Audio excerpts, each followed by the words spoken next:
the tariff submission. There are 4 issues that are currently being considered in this tariff submission. One is increased demand. This is not valid because the demand projection is done with incorrect data, which CEB and PUCSL have both subsequently agreed. Then the second point is loss of hydro generation and availability. Again, this is not valid. This is incorrect data. Reduced coal generation also projected, but this is due to breakdown, and this is not efficient and reasonable cost. But there's another problem with coal, which I will come to later, and the emergency power procurement. This is again not valid because due to mismanaged O&M is the reason for this. But also it is insignificant because hydro will not allow, excessive hydro will not allow this emergency power to be dispatched any longer. Now, all of these issues are directly related to CEB not understanding the climate and weather conditions, and this is inexcusable because we've been running a hydro-based system for the last so many years. Based on these points, this tariff request should be denied completely, and transmission licenses should be requested to resubmit the January tariff request as per the schedule. There is a problem with this tariff disruption because according to what the minister said is that this October tariff revision should last until June next year, and July there will be a new tariff revision. But we are only looking at 3 months data for this submission. So this is a problem because looking at these 3 months data, it is impossible to give a tariff revision, and it is likely that CEB may have increased costs in the next in the first half of the year, and CEB will be forced to come back to the PUCSL at least by March asking for another revision. So the whole premise of this October tariff revision supposed to last till June is impossible to maintain in my view. This also makes a mockery of the policy of January-July tariff submission because if we have to come back again in October. Now, let's look at the 4 problems that we are seeing here. There are 4 problems that led to this tariff request, which is again not valid. First is there is lack of metering in the non-conventional renewable energy plants, and this has led to a misunderstanding by the CEB planners that actual operating conditions are different to what's on the ground. This is the reason that they carried on a misconception that demand has increased. This is not true. CEB completely lacks the understanding of climate system and the global phenomena that drive the Sri Lankan climate system, such as the El Nino, Indian Ocean Dipole, and Madden-Julian oscillation. You cannot run a hydro system without understanding climate. CEB tools to use dispatch such as SDDP does not take in the climate projections, and therefore they are completely unable to plan based on how the rainfall is expected. Even if they use Met Department data, there is no way to plan for this because you cannot program this SDDP as the way CEB is using it now. And we can clearly show that CEB is also incapable of using the short-term weather predictions to optimize the dispatch. Now, let's come back to the demand. This projected demand increase in the September submission is completely not valid. You can see it from the first graph, how there is a peak in August. That is the reason that CEB asked for this. But this is because during August drought, the mini hydro generation substantially reduced. Because CEB is not metered, they did not realize it. They saw a net demand increase. Now, if as a CEB planner you cannot distinguish a net demand increase versus a gross demand increase, you should not be in the job. And they have actually come back and reduced this, but even the reduced number is actually too high. So reduced number that they have presented in October is about 120 gigawatt hours generation, higher than what they presented in May, and the expectation is that even the May numbers are likely to be too high. Then you cannot do this planning without adequate climate literacy.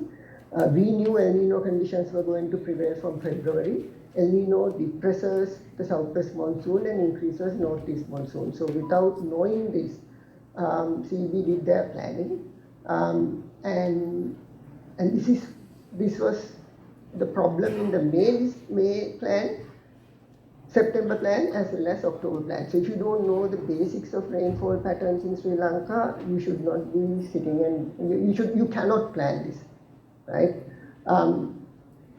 So let's see what the complications are and why we were forced to go for emergency power. Is that when Met Department clearly indicated that there is going to be a rainfall deficit in the catchment areas from May onwards. This document was released in May, but we knew from February El Nino was coming. CB decided to shut down coal plant from end of July to November. Okay, whereas they should have actually done the coal plant shutdown in November, not in July.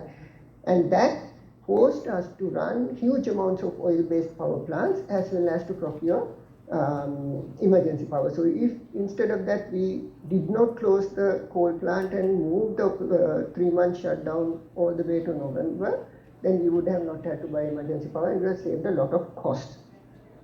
Alongside that, CB is saying that coal power plant broke down. Now, this cannot be passed to the consumer because PUCSL mandate is to pass only efficient and reasonable cost. They must do proper operation and maintenance cycles, and all these disruptions cannot be passed to the consumer. Now, let's talk about the deficit. On the original September submission, CB claimed there's a deficit of 44 billion rupees. And this was reduced to 32 billion rupees in October. So if we take this 120 gigawatt hours in May as the actual, then is close to actual, then revising it to that, there is a 6 billion saving. So the 32 billion comes down to around 28 billion. Now let's talk about what's happening in October. If you look at the CB submission, there's 400 gigawatt hours of oil dispatch only for October. Up to now, today is the 17th of October, only 70 gigawatt hours has been dispatched. And if you look at the current dispatch, per day oil dispatch is between 0 to 2 gigawatt hours. Okay, there are some days where oil is not even dispatched. So if we project this and take extreme case, we can have maximum of 100 gigawatt hours for the month of October, and this is at minimum 15 billion savings. Okay, even Norochole cannot be fully dispatched, so there's a coal saving as well. If you look at the rainfall projection for October, November, and December, we are going to have this level of rainfall throughout the year, and quite likely most of the reservoirs will spill.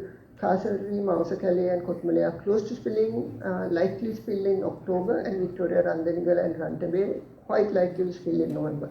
So even if we want to start the coal plant unit 3 in November, I don't think it's possible to do that. Now all of these contribute to significant amount of saving both on oil and coal in the next 2 months, November and December.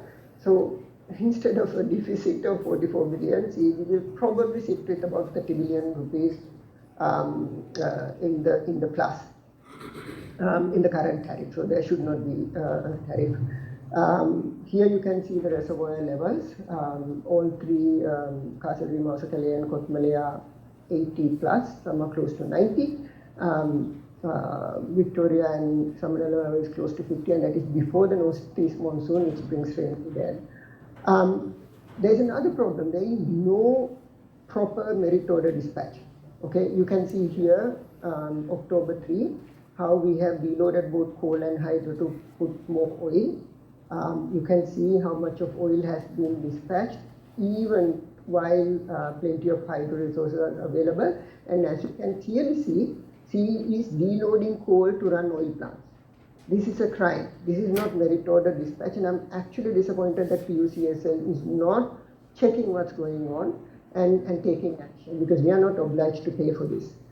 Until October 12th, from September to October 12th, CEB dispatched oil power during off-peak by deloading coal. You can see it from this. with, in addition to 1st October and 10th October, every other single day, CB deloaded the coal plant to run oil during off-peak until on 11th of October they stopped it. Why are we expected to pay for this type of a sub-optimized dispatch? Then there is a problem of Southern Grid. This is 16th of October. We are still dispatching AS Ambilipitia and AS Matara, even though we were told that the Southern Grid problem has been resolved. There's plenty of water in Samanalawa. There is a new transmission line from Kolpitia to Ambilipitia that is supposed to reduce remove the complete grid problem. But still, we are paying startup cost and energy cost for these two plants to run for a minimum number of hours and just pay. This is not reasonable, it's not efficient, these costs cannot be passed. So my suggestion to the PUCSL, you need to get a handle on the dispatch. CV needs to really shape up their act, and this tariff submission should not go through, because with the current pricing, they are going to make profits, not a loss. Thank you very much.